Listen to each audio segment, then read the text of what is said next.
সেই 2001 সালে বিএনপি জামাত ক্ষমতা এসে আমাদের নেতা কর্মীদের উপর অক্ষত অত্যাচার করেছিল। আমি সবাইকে বলছি যে ধৈর্য ধরো, আমরা দেশের উন্নতি করি।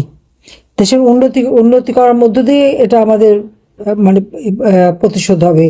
মানুষের গায়ে মানে পাল্টা আঘাত করে না, কুকুর কামড়ালে কুকুরে কামড়াতে হয় না। কিন্তু এবারে যেটা দেখলাম যে ওরা এত জঘন্য, এই জামাত বিএনপি এদের না আছে চক্ষু লজ্জা, না আছে কিছু, সবগুলি হচ্ছে চোর খুনি। নইলে এইভাবে কোনো মানুষকে মারতে পারে না। আমরা তো 15 বছর 7 মাস একটানা ক্ষমতায়, তখন যদি আমরা এই প্রতিশোধ নিতে যেতাম তো একজনও থাকতে পারতো? বিএনপির নাম নিশানা নেওয়া বা জামাত, আমরা তো তা করিনি। আমরা ন্যায় বিচার প্রতিষ্ঠা করেছি, আমরা মানুষের অধিকার নিশ্চিত করছি। আমাদের সামাজিক নিরাপত্তা, বয়স্ক ভাতা, বিধবা ভাতা, প্রতিবন্ধী ভাতা, পারিবারিক কার্ড, সে আমরা যা দিচ্ছি সবার জন্য। যারা গরিব তাদেরকে বিনামূল্যে ঘর করে দিয়েছি, যারা ভূমিহীন তাদেরকে। কে কোন দল বা আমাকে ভোট দেয় কি না দেয় সেটা তো না। আমি যে বাংলাদেশ আমার বাবা স্বাধীনতা এনে দিয়েছেন, তিনি চেয়েছিলেন দুঃখী মানুষের মুখে হাসি ফুটাতে, তিনি চেয়েছিলেন এই দেশকে উন্নত করতে, এই দেশের প্রত্যেকটা মানুষের জীবনমান উন্নত করতে। আমি সেটাই করব, আমি তাই করে দিয়েছিলাম। কিন্তু আজকে সবচেয়ে দুঃখ লাগে যে আমি দিন রাত অক্লান্ত পরিশ্রম করেছি, দিন রাত পরিশ্রম করেছি। আমার ওই 10 বছরের বাচ্চা, তাদেরকে তো আমার বোনের কাছে দিয়ে আসছি, বোনই দেখছে। এরপরে তো হোস্টেলে রেখে দিয়েছিলাম। ওদের তো একটা দিন ভালোভাবে দেখতেও পারিনি, খাওয়াতে পারিনি, কিচ্ছু করতে পারিনি। হ্যাঁ, তারা নিজেরা কষ্ট করছে, লেখাপড়া শিখছে, বিশ্বের ভালো ভালো শ্রেষ্ঠ বিশ্ববিদ্যালয় থেকে ডিগ্রি নিয়ে নিজেদের কাজ নিজেরা করে খায়। ওদের কাজ ছাড়ে নাই, কিন্তু প্রত্যেকে এক এক জায়গায় কাজ করে, চাকরি বাকরি করে খায়। তাদের বিরুদ্ধে মিথ্যা মামলা দিয়ে, সবার বিরুদ্ধে মিথ্যা মামলা দিয়ে তাদের বিরুদ্ধে রায়ও দিয়ে দিয়েছে। এবং ওরা তো বিভিন্ন বিষয় থাকে, যে ইংল্যান্ডে লয়াররা আইনজীবীরা দেখে হাসে, ওইটা আবার কেমন মামলা, তোমাদের দেশে কীরকম মামলা হয়, কীরকম আইনজীবী, কীরকম জুডিশিয়ারি। মানে বাংলাদেশটাকে একটা হাস্যাস্পদ করে দিয়েছে বিদেশে। চুরি চামারি করে টাকা পয়সা মানি লন্ডারিং করে নিজেরা তো পয়সা বানিয়ে ফেলেছে। কিন্তু এই দেশটাকে ধ্বংস করার জন্য যে চক্রান্ত, এখন তো আস্তে আস্তে চক্রান্ত বের হচ্ছে। এবং তাদের তো লক্ষ্যই ছিল আমাদের 2 বোনকে শেষ করবে, তারপরে আওয়ামী লীগ নেতাদের মেয়ে শেষ করে দেবে। আওয়ামী লীগকে বলছে ব্যান করছে, ওরা ব্যান করাকে অবৈধভাবে ক্ষমতা দখল করে তারা জোর করে ক্ষমতা নিচ্ছে ডাকাতি করে। আওয়ামী লীগ জনগণের সংগঠন, এই মানে উপমহাদেশের সবচেয়ে প্রাচীন সংগঠন।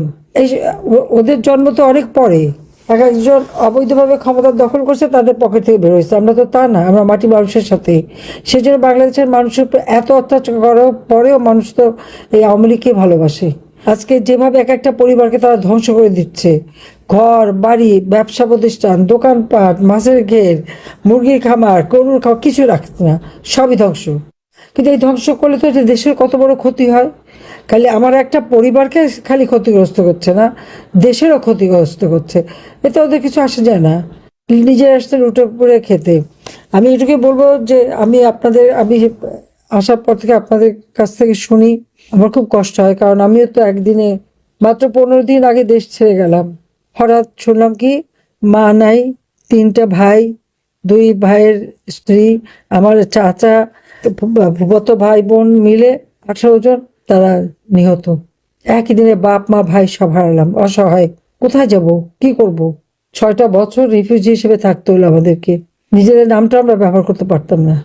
তারপরেও কিন্তু দেশে ফিরলাম, যখন সুযোগ পেলাম ফিরে এসে একটা চিন্তাই মাথায় ছিল, যে গরিবের মুখে হাসি ফুটাতে চেয়েছেন আমার বাবা, দুঃখী মানুষের মুখে হাসি ফুটাবে, মানুষের জীবনমান উন্নত করবে।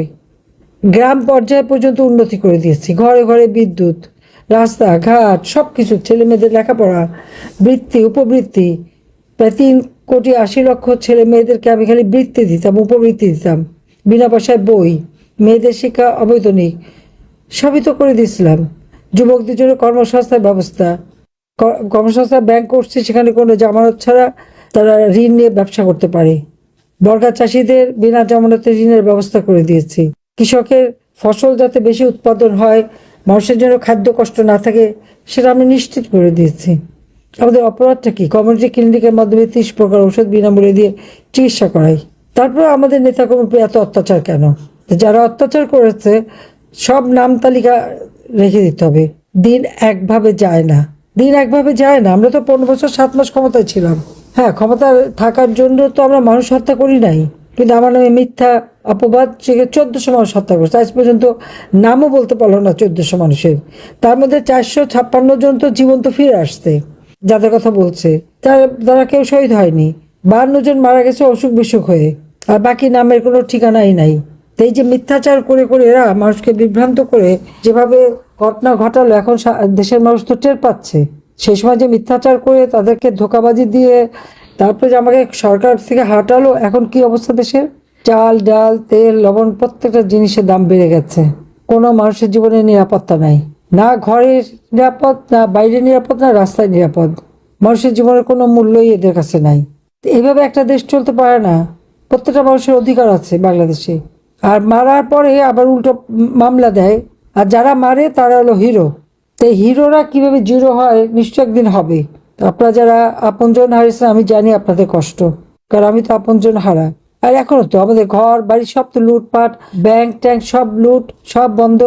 এমনকি লকারে আমার নানি দাদি মা আমাদের যা কিছু গহনাগাটি যা ছিল, ছেলে মেয়েদের বিয়ে হয়েছে, সেগুলি সব লুট করে নিয়ে গেছে। সেই পাকিস্তান আমল থেকে আমার ব্যাংকে লকার, সে তা ভেঙে চুরে সব নিয়ে চলে গেছে। নিয়ে যাক, আমার কোনো আফসোস নাই, কারণ যেখানে আমার আওয়ামী লীগের নেতা কর্মী সেই তৃণমূল থেকে তাদের উপরে যে অত্যাচার নির্যাতন, বাড়িঘর ভেঙে ফেলে আগুন দেওয়া পোড়ানো, সব হারা তারা। কাজে সেখানে আমাদের কোনো আফসোস নেই। এই ব্যাপারে আমি আর এনা বলেছি যে আমাদের কোনো আফসোস নেই।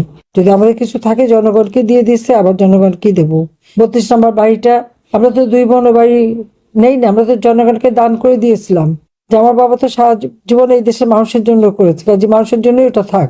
আমরা যখন এই বাড়িটা দিয়ে দিই, আমাদের কিন্তু ঢাকা শহরে কোনো থাকার জায়গা ছিল না, নিজেদের কোনো ঘর বাড়ি আমাদের কিছু ছিল না, কিন্তু আমরা দিয়ে দিয়েছিলাম যে না, এটা জনগণের সম্পদ, আমাদের এখানে কোনো অধিকার নাই। আচ্ছা, সেই বাড়িটাকে ভেঙে গুঁড়ো গুঁড়ো করে দিল কেন? এখন বাড়িটা ভাঙার পরে ভাঙা ইটের টুকরা, কেউ সেখানে যেতে পারবে না। মানে ওই বাড়ির একটা ইটের টুকরাকেও ওদের ভয়। আগে ইনুসের ভয় ছিল, এখন তারেকেরও ভয়। মনে হচ্ছে ওই ইটের টুকরাগুলি বোধহয় ওদের কপালে এসে পড়বে। হ্যাঁ, একদিন পড়বে, এতে কোনো সন্দেহ নাই। আপনারা ধৈর্য ধরে থাকেন। আমার মনে হয় দিন একদিন আসবে, সেদিন বেশি দূরে না। কারণ ইনুস ব্যর্থ হয়ে গেছে। তাদেরকে যারা নিয়ে আসছিল ক্ষমতায়, ভাবছিল একেবারে 30 সাল 35 সাল পর্যন্ত সে থাকবে, কিন্তু সে তো পারলো না। এখন যাকে নিয়ে আসছে এরও তো মুচলেখা দিয়ে চলে গেছিল। অস্ত্র চোরা কারবারির মামলায় সাজাপ্রাপ্ত, টাকা পাচার করার মামলায় সাজাপ্রাপ্ত, আমেরিকার গোয়েন্দা সংস্থা এসে সাক্ষী দিয়ে গেছে, সেই সাক্ষীতে সাজাপ্রাপ্ত, লুটপাটে সাজাপ্রাপ্ত। আর সে হয়েছে এখন বাংলাদেশের প্রধানমন্ত্রী। এক বাটপার চোর চলে গেছে, আর ডাকাত এসে বসছে। একই অবস্থা, কোনো পরিবর্তন নাই।